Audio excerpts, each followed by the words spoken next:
The site of Camp Mercer is quiet these days, but it wasn't always that way, as historian Jim Bokern has come to find out. We're at the historic site of Camp Mercer, which was a CCC camp in northern Wisconsin.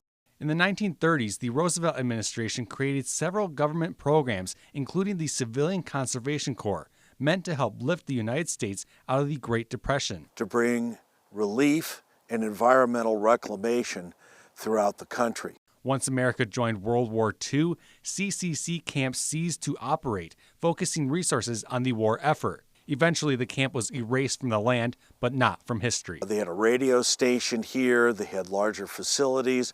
Bokern and the Manitowish Waters Historical Society have worked to uncover that history of the past, having now created an interpretive trail map, pointing out locations of where CCC buildings used to stand. I think it's a special experience, and to get that context relative to the story, it's a definite upgrade as far as your experience. The roof was made to blow straight up. The camp became huge as an administrative camp had to use the river. Bokern's enthusiasm for the site is contagious, bringing perspective to a site that doesn't have much left other than basements and trails. And I feel a strong obligation toward historic preservation and particularly preserving their story for future generations to understand.